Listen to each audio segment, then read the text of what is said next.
Okay, now that we're in the back office, I want to show you one thing here. I'm using version 1.4.0.7. Now, as long as you're using some 1.4 version, it probably doesn't matter very much.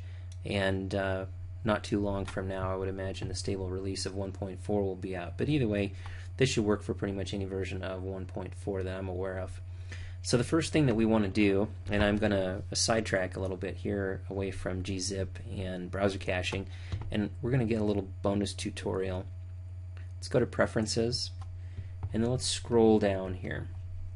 Now I already have a video dedicated to setting up the .htaccess file and enabling the friendly URL, but since this is a new build for me, this 1.4 back office and store, I haven't done that yet here.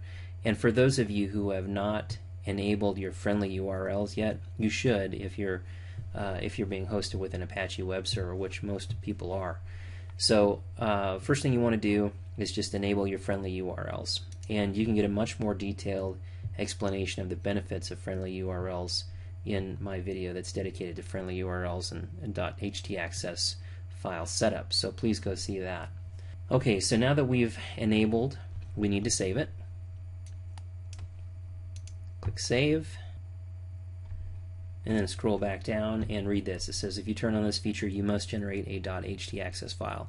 Now, why I went here first and kind of taught you this little bonus thing is because we need to do a .htaccess file anyway if this is a new installation for you. If it's not a new installation for you, you may or may not have a .htaccess file. You need to know for sure, because what we're about to do will overwrite an existing htaccess file, so just be aware of that. So I'm going to click here. You can see the hand, and it takes us to Back Office, Tools, and Generators. So we're in the Tools tab, and we're in the Generators section. Alright, let's just read this real quick. It says, warning, this tool can only be used if you're hosted by an Apache web server. If you don't know what that means, talk to your web host. Also, it says that this tool will automatically generate the .htaccess file that will give you the ability to do URL rewriting and catch 404 errors. If you don't have friendly URLs enabled when generating the .htaccess file, this feature will not be available. And that's kind of why I showed it to you, because as long as you're creating the .htaccess file, you might as well enable it. It's something that's very important to your store regarding search engine optimization. This is the next thing that we need to deal with. Before you're able to use this tool, you need to create a .htaccess blank file in the directory, and it tells you exactly where it's supposed to go. So essentially, we're going to have another part back here that says .htaccess. So I need to be in this particular directory. It even tells me where to go. And then it talks about a write permission, which we'll talk a little bit more about when we get to that point. Okay, so for those of you that have never created a .htaccess file, it's actually very simple. I'm going to minimize this. Okay, we're going to go to our Microsoft Notepad, and it's very simple. Don't need to spend a lot of time here. We're just going to create a .htaccess file. I'm going to save it to my desktop, which is already set up there. You can see that this portion was already highlighted, so I'm just going to type in a period htaccess and then hit enter or hit save, either way. So I want you to notice two things. First off, a .htaccess file showed up here, and then secondly, this .htaccess file is totally blank. There's nothing in here, okay? Which is exactly what we want. I'm going to minimize this, and we're going to open up our client, and when I get the client opened and to the right web server directory, I will come back.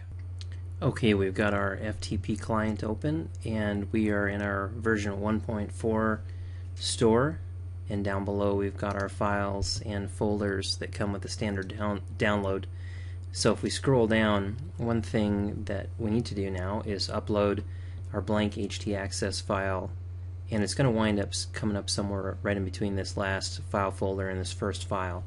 So all you need to do is go over here and highlight it, grab it, and drop it into the 1.4 file folder, and it comes up right there. Okay, now with our .htaccess file in the right location, we need to check our permissions, because PrestaShop told us that we need to have a file permission of 666. I'm going to right click on this and hit File Permissions, and I want to show you something. I'm not going to change my settings to 666 since I don't have to because I'm using Bluehost. Now you may have to. You may have to change this just to make it work. So let me show you what happens. Right now, before I change this though, you can see that which boxes are checked and which boxes are not checked. So let's just change this to a 666, and you can see that two new boxes came up here which provide write permissions to both the group level and the public level. Well, that's a lot less secure than having the default permission setting that my host provides, which is 644. So here's what I would suggest. If you can have a higher degree of security, which is a 644 versus a lower degree of security, which would be the 666 setting that PrestaShop recommends, I would stay with a higher degree of security if your system works. Not everybody's system will work like that, so some of you might be stuck using 666, but it's pretty easy. Just change it 666 and hit OK, and it actually changed the file permission, but you see the file isn't there anymore, so I think it put it down to the bottom. There we go. So now it's at 666. If I just refresh this, it'll come back up there. Well, actually it doesn't. I'm sorry, it's sorting by file permissions apparently. I thought it was sorting by file names, but anyway, so here we go. We're at 666, but I don't want to leave it there. I'm going to put it back to the default, go back to file permissions, and go 644. So you'll have to see what works for you. Let's just be sure it's there. Okay, there we go. So we've got the file in the right location. We've got our permission settings set. Okay, let's head to the back office and take a look at the settings we need to choose in order to get GZIP compression, the E tags, and then also our browser caching.